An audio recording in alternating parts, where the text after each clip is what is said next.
पानी से क्या होगा ना, तो हम बर्बाद हो गए ना। एक दोस्त करे और हम नीट दोस्त रास्ते पे आ गए। तो सॉरी। आप लोगों की लड़ाई बेकार नहीं जाएगी, आप हिम्मत रखिए। अब हमारे क्या उम्र है, पढ़ने का उम्र है क्या? शायद मेरे जैसा और भी लोग हैं जिन लोगों ने शायद इससे पहले 2-3 नौकरी कर चुके हैं। सब कुछ तो क्लियर है यहाँ पे कुछ छुपा नहीं है। जब सीबीआई के पास में पूरा लिस्ट है जिन लोगों ने गलत तरीके से नौकरी लिया है, तो आप उनके ऊपर कार्रवाई न करके पूरा का पूरा 26,000 का पैनल आप कैंसिल कर दीजिएगा। हम लोग अभी तक हमारे पेरेंट्स को अच्छी तरह से ये बता भी नहीं पा रहे हैं। उन लोग शौक में आ जाएंगे शायद ये बात सुन के। हमारा जो ऑनरेबल चीफ मिनिस्टर वो मंच में खड़ा होकर बिल्कुल झूठ बोल रहे हैं। कौन? ममता बनर्जी, हमारा जो ऑनरेबल सीएम, उन्होंने बिल्कुल झूठ बात बोल रहे हैं। उनको शायद याद नहीं होगा कि हमारा जो एग्ज़ाम हुआ था वो 2016 में हुआ था, जो कि आज 2024 है। तो 8 साल में कोई एक और नौकरी का परीक्षा ही नहीं हुआ इस वेस्ट बंगाल में।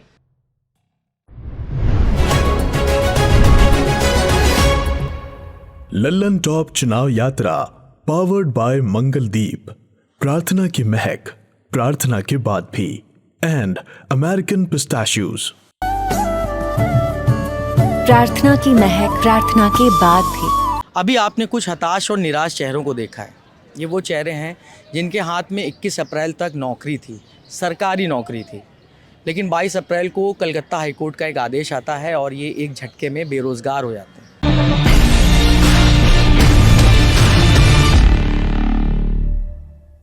हम आपको मामला शॉर्ट में समझा देते हैं कि ये मामला क्या है। दरअसल 2016 में पश्चिम बंगाल में शिक्षकों की भर्ती शुरू होती है। करीब 24,000 पदों के लिए 23 लाख लोग आवेदन करते हैं। जब ये भर्ती प्रक्रिया शुरू हो रही थी तभी ग्रुप डी के 13,000 कर्मचारियों की भर्ती का भी नोटिफिकेशन आ जाता है। इसके बाद जब ये सब चल रहा था तब ये आरोप लगने लगते हैं कि इस भर्ती में 5 से 15 लाख तक की घूस चली है। आरोप ये भी लगे कि कुछ ऐसे लोगों को भी शिक्षक बना दिया गया जिन्होंने टीईटी यानी प्राइमरी एलिजिबिलिटी टेस्ट पास नहीं किया था। याचिकाकर्ताओं ने ये भी मांग रखी कि WBSSC यानी West Bengal school service commission सभी सफल अभ्यर्थियों के नाम वाली मेरिट लिस्ट जारी करे। 28 मार्च 2019 को कोलकाता हाईकोर्ट ने पूरी मेरिट लिस्ट जारी करने का आदेश दिया, जिसका पालन SSC ने नहीं किया। इसके बाद कोविड के चलते मामला थम सा गया। 2021 में एक और याचिका लगी, तब SSC में बताया SSC ने कि मेरिट और वेटिंग लिस्ट दोनों जारी की जाएंगी। फरवरी 2022 में कलकत्ता हाईकोर्ट ने मेरिट और वेटिंग लिस्ट देखी और कई सवाल उठाए। जैसे कि एक कोर्ट ने एक इंसान का मतलब एक अभ्यर्थी का नाम लेते हुए सवाल उठाया कि इंसान अली जो कि सीरियल नंबर 144 पर थे, पर उनकी नियुक्ति की सिफारिश किस आधार पर की गई, जबकि इंसान अली से ज़्यादा जो अभ्यर्थी थे उनकी नियुक्ति नहीं हुई। इसके बाद SSC के अधिकारियों से कोर्ट ने सख्त सवाल पूछे। तब ये बात पता चली कि कुछ नियुक्तियों में अनुशंसा काउंसलिंग से पहले कर दी गई थी। ऐसे खुलासे होते रहे और कोर्ट ने जांच CBI को दे दी। उस CBI की जांच में तत्कालीन मंत्री जो शिक्षा मंत्री थे, कोलकाता के शिक्षा मंत्री, बंगाल के पार्थ चटर्जी, वो अभी जेल में हैं। तो लल्लन टॉप की चुनावी टीम इस समय कलकत्ता ही पहुंची है। कलकत्ता में के धर्मतल्ला इलाके में ये एक शहीद मीनार बनी हुई है, 1828 की बनी हुई बताते हैं। इसके ऐतिहासिक महत्व पे हम बाद में कभी बात करेंगे, लेकिन इस मैदान के चारों ओर, इस शहीद मीनार के चारों ओर आप देख रहे होंगे अभ्यर्थी बैठे हुए हैं। ये वो अभ्यर्थी हैं जिनकी नौकरी कलकत्ता हाईकोर्ट के आदेश के बाद चली गई है। कलकत्ता हाईकोर्ट ने यह भी आदेश दिया है कुछ अभ्यर्थियों को, कुछ ऐसे अभ्यर्थी हैं जिनको नौकरी तो गई जिनकी, लेकिन उन्होंने इस दौरान जो सैलरी उनको मिली थी उसको ब्याज समेत 1 महीने के अंदर लौटाना होगा। तो हम यहाँ पर इन अभ्यर्थियों से बात करेंगे। उसके बाद हम जाएंगे कोलकाता, ये जो मीनार बनी हुई है शहीद मीनार, इससे थोड़ी दूर पर गांधी स्टैचू बना हुआ है, वहाँ पर भी कुछ अभ्यर्थी बैठे हैं, लेकिन वो अलग हैं। कैसे, वो बताते हैं। यहाँ पर शहीद मीनार के पास जो अभ्यर्थी बैठे हैं वो इन पैनल थे, मतलब उनकी नौकरी 2016 की भर्ती प्रक्रिया में लगी थी, ठीक है। और जो गांधी मैदान के पास बैठे हैं अभ्यर्थी वो वेटिंग लिस्ट में हैं। दोनों जगह प्रदर्शन हो रहा है और दोनों जगह के छात्रों की, जो अभ्यर्थियों की मांगें हैं सरकार से, उनके प्रोटेस्ट का कारण और सब कुछ हम जानेंगे। आप बने रहिए। पहले तो हम शहीद मीनार के अभ्यर्थियों से बात करेंगे। आइए बात करते चलिए। दीदी, आप कहाँ से आई हैं? हम कलकत्ता से हैं। अच्छा, आप कलकत्ता की रहने वाली हैं। कलकत्ता नहीं है, कलकत्ता से 20 किलोमीटर और जाना पड़ता है, जैसे साउथ 24 परगना डायमंड हार्बर से है। अच्छा, ये वाली रिक्रूटमेंट में आपकी नौकरी कब लगी थी? 2016 में हम एग्ज़ाम दिए थे। 2018 में हम ज्वाइन किए थे स्कूल। तो आज यही हाल है हमारा, पैनल कैंसिल हो गया है, रास्ते पे आ गए हम। कौन कौन है दीदी आपके घर में? मेरे हस्बैंड, छोटी बेटी है, इन लॉज है, सासू माँ, बहुत तकलीफ में हैं हम। आप अकेले आई हैं? हाँ, अकेले हैं। बच्चों को देख रहे हैं ना, मेरे हस्बैंड देख रहे हैं, तो हम अकेले ही हैं। आपको कुछ उम्मीद है दीदी? हाँ, सुप्रीम कोर्ट के ऊपर आशा तो है। अगर हम नहीं आशा करेंगे तो मर जाएंगे हम ना। तो देखते हैं क्या बोलता है सुप्रीम कोर्ट अगले मंडे जो जी हाँ, 6 तारीख। 6 तारीख जो सुनानी है, तो देखते हैं क्या करते हैं वो। और हमारा एसएससी क्या करते हैं हमारे लिए। एसएससी के बारे में और काफ़ी विभागों के बारे में, इससे संबंधित जो भी विभाग हैं, कोर्ट ने ये कहा है कि घोटाला हुआ, इसको मानना है। ठीक है, आप लोगों को क्या पता था कि आप लोग जहाँ पर रिक्रूट हो रहे हैं या एग्जाम की तैयारी कर रहे हैं उसमें घोटाला होने वाला है? हमें कैसे पता होगा? नहीं, जो कह रहे हैं घोटाला, वो माने उसी को ही पता है ना जो घोटाला है। हम तो फ्रेश कैंडिडेट है, तो हमें कुछ भी पता नहीं है। कैसे पता है हमें? हम अच्छे से एग्ज़ाम दिए, उसके बाद जो प्रोसीड्यूर होते हैं, काउंसलिंग, उसके पहले जो होता है, भाषा नहीं है मुझे बोलने के। सुबह 9 बजे से हम यहाँ बैठे हैं, तो दिमाग की काम, बोलने की भाषा नहीं है, दिमाग काम नहीं कर रहे हैं हमारा। दीदी परेशान होइए, क्योंकि कोर्ट ने इस मामले में ये भी कहा है कि अब ठीक है, आप आराम करिए। मैं पानी दूं दीदी आपको? आप प्लीज़, थोड़ा गर्मी बहुत है, आप परेशान होइए दीदी, सब सही होगा। बहुत लोग हैं दीदी, बहुत लोग हैं। आपके लिए मैं पानी लेके आऊँ? पानी से क्या होगा ना, तो हम बर्बाद हो गए ना। एक दोस्त करे और हम नीट दोस्त रास्ते पे आ गए। नहीं दीदी, आप हौसला रखिए, बहुत लोग हैं आपके साथ, आप लोगों की लड़ाई बेकार नहीं जाएगी, आप हिम्मत रखिए। दीदी आप इनके साथ हैं क्या? हाँ, साथ ही है। हम भी ऐसे ही है, फ्रेश कैंडिडेट ही है। हम भी यहाँ पर सब डॉक्यूमेंट वगैरह जो जमा करने के लिए आए हैं, और हो गया। अभी कुछ पिटीशन के लिए सुप्रीम कोर्ट पे पिटीशन के लिए अभी फाइल जो वगैरह वो करने आए हैं। ये यहाँ पे लाइन लगी हुई है, क्या नाम है आपका? शगुफ्ता नाज। शगुफ्ता, ये लाइन किस लिए लगी हुई है? सर, हम लोग 2016 के इम्पैनल लिस्ट में थे एसएससी के थ्रू। हम लोग शिक्षक हैं सभी। 2016 में जो एग्ज़ाम का प्रोसेस हुआ था, हम लोगों ने पूरे तरीके से, अच्छे तरीके से फॉर्म फिलअप किया, एग्ज़ाम में बैठे, इंटरव्यू दिया हम लोगों का इम्पैनल्ड हुआ, लिस्ट में हमारा नाम भी है। उसके बाद अचानक से हमें 22 तारीख को हाई कोर्ट से ऑर्डर आता है कि 2016 का जो भी पैनल लिस्ट था, जितने भी टीचर्स थे, सभी को कैंसिल किया जाता है, सबकी चाकरी जो है वो बातिल कर दी जाएगी। ठीक है, तो ये सुन के हमें बहुत धक्का लगा, क्योंकि हम लोगों ने इतने वर्ष की मेहनत के बाद हम लोगों ने एक जॉब को सिक्योर किया, और इस लेवल पे आने के लिए हम लोगों ने बहुत सारे जो हमारे पास अपॉर्चुनिटी थे उसको छोड़ दिया। हम इसके पहले मैं प्राइमरी सेक्शन में as a teacher, additional teacher की पोस्ट पे थी। उसके बाद मैंने अपर प्राइमरी का एग्ज़ाम क्रैक किया। इंटरव्यू में नहीं बैठी इसलिए क्योंकि हमें 9, 10 और 11, 12 का अपॉइंटमेंट लेटर मिल चुका था। क्योंकि हर एक व्यक्ति चाहता है कि अच्छे पोस्ट मिले, अच्छा एक लिविंग ऑफ स्टैंडर्ड हो, तो हम लोगों ने सारी नौकरियों को पीछे छोड़ते हुए 11, 12 की नौकरी पाई। 6 साल की नौकरी के बाद हमें अचानक से बताया जाता है कि हम टीचर की जॉब के लिए योग्य नहीं है। तो ये बहुत ही दुखद है सर हमारे लिए, ये ऐसा नहीं होना चाहिए। हाई कोर्ट का ये ऑर्डर हमें मान्य नहीं है, और ये ऑर्डर जो है, इस चीज़ पर चर्चा 29 तारीख को हुई है सुप्रीम कोर्ट में। सुप्रीम कोर्ट ने हमें बताया है कि आगामी जो सोमवार है, सोमवार जो आने वाला है, 6 मई, हाँ 6 मई को इस बात पे और फैसला होगा। चूँकि सीबीआई ने पहले ही बता दिया कि जो योग्य नहीं हैं, जो लोग पैसा देकर आए हैं, चाहे एग्ज़ाम नहीं दिए हैं, OMR शीट खाली छोड़ के आए हैं, उन लोगों को भी नौकरी दी गई है। तो ये तो हमारा केस नहीं रहा ना। तो इसमें ये वाला हिसाब हो गया है कि कई यहाँ पे अभ्यर्थी हैं वो जो कह रहे हैं कि गेहूं के साथ घुन पिसने वाला उनके साथ हाँ, हो ये गया तो है। बिल्कुल हुआ है सर। हम लोगों ने परीक्षा दी है, हमारा सारा डॉक्यूमेंट हमारे पास है। हमारी अगर चेकिंग करना है, हमारा डॉक्यूमेंट वेरिफिकेशन बार बार हुआ है। नौकरी मिलने के बावजूद भी हम लोग वेरिफिकेशन के लिए कितनी बार शिक्षा दफ्तर गए हैं। उसके बावजूद जब आप लोगों को लिस्ट मिल गया है कि जिन लोगों ने एग्ज़ाम नहीं दिया या फिर जिन लोगों को पैनल लिस्ट में रैंक ऊपर करके उन लोगों को नौकरी दी गई है, आपके पास अगर वो लिस्ट है तो उन लोगों के ऊपर केस कीजिए। सब कुछ तो क्लियर है यहाँ पे कुछ छुपा नहीं है। जब सीबीआई के पास में पूरा लिस्ट है जिन लोगों ने गलत तरीके से नौकरी लिया है, तो आप उनके ऊपर कार्रवाई न करके पूरा का पूरा 26,000 का पैनल आप कैंसिल कर दीजिएगा। कोर्ट ने जब आदेश दिया तब तो पता चला, मैं तो सोचा भी नहीं था ऐसा हो सकता है। जो लोग अच्छी तरह से ये एग्ज़ाम दिया, एक नौकरी छोड़ के इस नौकरी में आए। आप एक नौकरी पहले करते थे हाँ, ऑलरेडी? मैं ऑलरेडी एक स्टेट गवर्नमेंट का खुद स्टेट गवर्नमेंट का नौकरी करता था। उस नौकरी छोड़ के यहाँ पे नौकरी करने आया और इतने साल हो गए, इतने दिनों के बाद ये बोल रहा है ये कैंसिल। अब हमारे क्या उम्र है, पढ़ने का उम्र है क्या? शायद मेरे जैसा और भी लोग हैं जिन लोगों ने शायद इससे पहले 2-3 नौकरी कर चुके हैं, 15 साल नौकरी कर चुका है, उन लोगों का नौकरी चला गया है।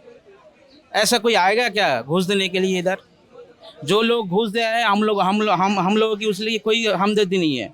उन लोगों की चाकरी जाए, नौकरी जाए, कुछ भी हो जाए, लेकिन जो लोग साफ है उन लोगों को नौकरी से क्यों निकाला जाएगा? नहीं, ये तो जब ये भर्ती प्रक्रिया शुरू हुई 2016 से, उसके कुछ सालों के बाद से ही, उसके तुरंत बाद से ही आरोप लगने लगे थे कि घूस दे के। ये कब सामने आया है पहली बार? ये तो शायद 2019 में आया था, लेकिन उस आरोप से हम लोगों का क्या लेना देना था? हम जानते थे हम साफ है, हम अच्छी तरह से नौकरी दिया है, हम रैंक किया है, एम्प्लॉय हुआ है और हम लोगों को गवर्नमेंट ने यहाँ पे जॉब दिया है। हम लोगों को नौकरी जा सकते हैं, कोई भी सोच भी नहीं सकते थे हम। कोर्ट में ये काफ़ी सालों से मामला चल रहा था, काफ़ी समय से, तो आप लोगों को लगता था क्या इस तरह का कोई डिसीजन आएगा? नहीं, हम लोगों को ऐसा बिल्कुल भी नहीं लगता था। हम लोगों को लगता था जो लोग घूस दिया है या मानी दिया है उन लोगों का नौकरी जाएगा, हम लोगों का कुछ होगा हम लोग सोचे भी नहीं थे, बिल्कुल भी सोचे नहीं थे। हम लोग अभी तक हमारे पेरेंट्स को अच्छी तरह से ये बता भी नहीं पा रहे हैं। उन लोग शौक में आ जाएंगे शायद ये बात सुन के। हम उन लोग उनको समझ के अभी रखा है कि हम लोगों का केस चल रहा है, नौकरी नहीं गया हम लोगों का, ऐसा बोलना पड़ा है। अगर इस उम्र में वो लोग सुनेंगे तो वो लोग शायद स्ट्रोक करके मर जाएंगे। आपने अपने घर पे नहीं बताया? हाँ, घर पे नहीं बताया? घर पे पूरी बात नहीं बता पा रहा हूँ। आप बुजुर्ग हैं, कितने सालों की लड़ाई के बाद हम लोगों को ये जॉब मिला, तब पेरेंट्स ने स्ट्रगल किया। अब हम इतनी उम्र में उन लोगों को ये स्ट्रगल नहीं देना चाहते हैं। ये कहना बहुत हमारे लिए मुश्किल है, क्योंकि गवर्नमेंट ने एक प्रोसीड्योर किया, हमने वो प्रोसीड्योर में पार्टिसिपेट किया और वो पार्टिसिपेशन की बदौलत जिसको जो सक्सेसफुल है उनको नौकरी लगी। जैसे मैंने आपके लिए, आप कोई कंपनी के बाद कोई एक संस्था की रिपोर्टर है, तो आपका इंटरव्यू हुआ होगा, तो आपका जो रिक्रूटिंग पैनल है उन्होंने जैसे आपको बोला आपने वैसा किया। तो रिक्रूटमेंट प्रोसीड्योर कैसे होगा, वो कैसे रन करेगा, उस पर तो आपका कोई हाथ नहीं था। हाथ था क्या? आपका कोई हाथ नहीं था। आप सिलेक्टेड हुए, नौकरी कर रहे हैं, ये आपका जिम्मेदारी है जो आपका जो नौकरी है वो आप ठीक से करिए। तो ये प्रॉब्लम हमारे लिए भी है कि हमारे ऊपर जब वो वर्डिक्ट आए, हमको ऐसा लगा कि हम तो ये जानते ही नहीं कि हमारे ऊपर ये क्यों लागू हुआ, ये प्रॉब्लम हमारे ऊपर क्यों आया, ये तो हम समझ ही नहीं पाए। क्योंकि हमको जिस प्रोसीड्योर में हमको एप्लीकेशन फॉर्म फिलअप किया, फॉर्म फिलअप करने के बाद हम लोग रिटन एग्ज़ाम दिए, रिटन एग्ज़ाम के बाद हमको first phase verification, document verification के लिए बुलाया गया। डॉक्यूमेंट वेरिफिकेशन के बाद हमारा एकेडमिक और जो थ्योरी पोर्शन है उसको ऐड करके हमको पर्सनालिटी टेस्ट के लिए बुलाया गया। उसके बाद हमको हमारा स्कूल मिला। अच्छा, ये इसी मामले में तत्कालीन शिक्षा मंत्री जो थे टीएमसी के पार्थो चटर्जी भी गिरफ्तार हुए। उस वक्त आपको लोगों को लग रहा था कि क्या नौकरी जा सकती है? देखिए कोर्ट ने भी ये माना है कि घोटाला हुआ है। अंदर में क्या चल रहा था ये तो हमें पता ही नहीं था। मैंने जैसे आपको बताया ना जी कि आप एक रिक्रूटमेंट प्रोसीड्योर में आप पार्टिसिपेट करते हैं, तो आपको क्या पता है वो रिक्रूटमेंट प्रोसीड्योर कैसे रन कर रहा है। आप उसमें एक पार्टिसिपेंट है, आप पार्टिसिपेट कर सकते हैं क्योंकि आपको नौकरी चाहिए।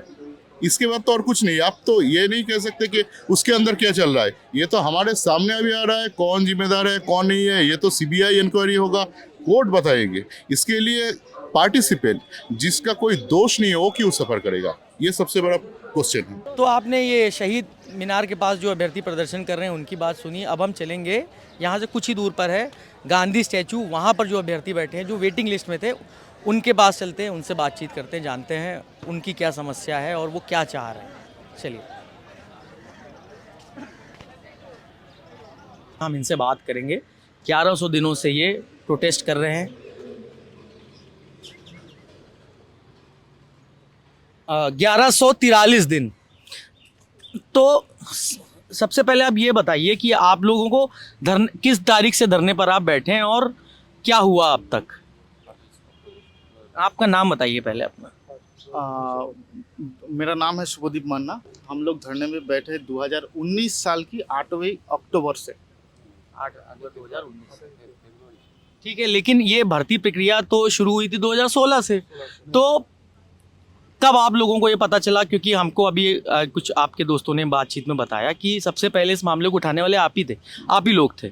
तो कैसे आप लोगों को पता चला कि इसमें घोटाला हुआ है और चीज़ें हुई हैं ऐसी? देखिए, जब ये पैनल निकला, ठीक है, 2018 में, तब हम तो विस्मय हो गए कि जो लोग हमसे बहुत ज़्यादा बदतर है, जो लोग सेकेंड क्लास थर्ड क्लास में पास किए हैं, वो सब नौकरी, उसको सबको नौकरी लग गई। कब पता चला ये कैसे? ये जब पैनल निकला 2018 रिजल्ट निकला, उसके बाद कोई रैंक नहीं, सिर्फ रैंक दिया गया था, कोई मेरिट पैनल नहीं दिया गया, जिसके वजह से हम जान सके कि कौन किसके आगे है, कौन किसके पीछे है। नहीं, मेरिट लिस्ट तो जारी नहीं हुई थी ना तब? हाँ, नहीं जारी हुए थे। देखिए, क्या नाम है आपका? मेरा नाम है कुदरत ई कबीर। ठीक है, जब हम लोग 2016 में एग्ज़ाम दिए थे, रिजल्ट भी हुआ, लेकिन पहले रिजल्ट हुआ लेकिन उस टाइम मेरिट लिस्ट नहीं पब्लिश हुआ। हम लोग कोर्ट गए, कोर्ट जाने के बाद कोर्ट में ऑर्डर हुआ मेरिट लिस्ट देने के लिए, मेरिट लिस्ट भी दिए, लेकिन वो फुल मेरिट लिस्ट नहीं थी। उसमें सिर्फ नाम, रैंक और रोल नंबर, ये तीनों चीज़ थे। लेकिन मेरिट लिस्ट का जो डेफिनेशन है, वहाँ पर एकेडमिक कितना मिला, उनका रिटन में कितना मिला, इंटरव्यू में कितना मिला, ये तीनों सारी चीज़ बताना चाहिए था, लेकिन नहीं दिया। 2-4 दिनों बाद देखा मेरिट लिस्ट फिर चेंज हो गया। चेंज हुआ, क्या मिला, हम लोगों ने देखा तत्कालीन जो शिक्षा मंत्री थी उसका बेटी का नाम, परेश अधिकारी के बेटी का आ गई। क्या नाम था मंत्री का? परेश अधिकारी। ठीक है, उसका बेटी का नाम अंकिता अधिकारी, उसका नाम आ गई। कैसे? पहले लिस्ट में नहीं थी, दूसरा लिस्ट में 2-3-4 दिन के बाद दूसरा लिस्ट निकला तो उसका नाम आ गई थी। लिस्ट निकली? मेरिट लिस्ट में उसका नाम आ गई थी। कैसा? हम लोग छानबीन शुरू किया। कोर्ट ने तो फिर बाद में मेरिट लिस्ट मांगी थी। हाँ, वो दे थे, लेकिन उनके बाद हम लोग फिर यहाँ वहाँ ऑफिस यहाँ गए, सर कैसे नाम हो आ गई, उसका नाम पहले मेरिट लिस्ट में नहीं था, दूसरा मेरिट लिस्ट कैसे आ गई, मेरिट लिस्ट तो सेम है, तो रैंक कैसे चेंज हो गया? वो उन लोगों के पास कोई आंसर नहीं थे। हम लोग को डाउट हो गया, हम लोग उस टाइम RTI करने लग गया, किसको पोजीशन किया है। तो फिर हम लोग गए कोर्ट में बहुत दिन केस चलने के बाद तब तक मैंने बहुत सारी वो जो करप्शन की जो रिलेटेड थे, वो हेड जो से मिला हुआ था वो निकल गए थे, वो नाम जान गए थे। ठीक है, जो इंसान अली है, इंशाल्लाह हम लोग यहाँ से प्रेस क्लब में 28 दिन का अनशन मंच चलाए थे। वो 2019 को जो लोकसभा चुनाव थी, उस टाइम हमारा जो honourable chief minister Mamata Banerjee उस टाइम आए थे। उन लोगों ने, ममता बनर्जी ने हम लोग को आश्वास दिया था, देखिए आप लोगों के लिए ऑन टाइम लॉ चेंज करके भी जो मेरिट लिस्ट में है सबको नौकरी देंगे। ठीक है, वहाँ पर जो इंसान अली के नाम भी थे। इंसान अली बाद में देखा, इंसान अली जो उसका रैंक बहुत पीछे है, हम लोगों का रैंक आगे है, लेकिन हम लोगों को नौकरी नहीं मिला, इंसान अली का नौकरी मिल गया। यानी ममता बनर्जी ने आपसे जो वादे किए थे वो पूरा नहीं है, बिल्कुल झूठा निकला। वो एक कमेटी भी तैयार किए थे। किसका वादा? हाँ, किसका? आज तक उस टाइम जो 20 डेज तक हम धरना प्रदर्शन कर रहे थे ना, उस टाइम लोकसभा की चुनाव थे, तो तुरंत ममता बनर्जी उस टाइम CM थे, वो भी आ गए। और उस टाइम जो शिक्षा मंत्री थे पार्थ चैटर्जी, जो आज जेल में हैं, वो भी आए थे। उन्होंने आके ऑन मीडिया बोला कि आप लोगों के साथ गलत हुआ है, इस पैनल में काफ़ी दुर्नीति हुई है। तो हम चाहते हैं कि अगर वन टाइम लॉ चेंज करके सबको हम नौकरी देंगे। उसके बाद करप्शन और भी ज़्यादा हुआ। जो कमेटी बनाया गया था सीएम की निगरानी में, उस टाइम वो कमेटी हमारी कुछ कैंडिडेट्स थे और गवर्नमेंट की कुछ लोग थे, दोनों को मिला के कमेटी बनाया गया। फिर करप्शन और भी ज़्यादा हो गया। किस तरह का करप्शन, कुछ उस बताइए। टाइम पहले करप्शन आया रैंक जम की, जो हमें पता चला कि काफ़ी लोगों को रैंक जम करके, पीछे रैंक है उसके आगे 10-20 कैंडिडेट्स है जेन्युइन, उनको नहीं दिया गया, पीछे वाले को दे दिया गया। फिर इस तरह की धीरे धीरे बहुत सारे दुर्नीति जो है वो सामने आने लगे। फिर हम उसे लेके कुछ कैंडिडेट्स जो जेन्युइन ग्राउंड है वेटिंग में है, फिर उनको नौकरी नहीं मिला तो वो कोर्ट में केस किया। जब कोर्ट में केस किया तो अभिजीत गंगोपाध्याय की बेंच में वो केस उठा। फिर उन्होंने देखा कि हाँ ये जेन्युइन है, फिर इसको नौकरी नहीं मिला तो उसी के ऊपर सीबीआई दिया गया। पहले जब सीबीआई फिर इन्वेस्टिगेशन की तो उन्होंने एक रिपोर्ट दिया। उस रिपोर्ट में और ज़्यादा करप्शन सामने आया। तो हमारी बातचीत अब इनसे ख़त्म हो गई है। अब ये भाई लोग मीटिंग कर रहे हैं, खाना वाना चल रहा है इनका। तो अब इस मामले की जो अगली सुनवाई होनी है सुप्रीम कोर्ट में, वो 6 मई को होनी है। तो आपने ये वीडियो देखा बंगाल की राजधानी कोलकाता से। आप बताइएगा हमें ये वीडियो आपको कैसा लगा, क्या सुझाव हो सकते हैं, क्या और किया जा सकता है, कमेंट बॉक्स में ज़रूर बताइएगा। और देखते रहिए दी लल्लन टॉप।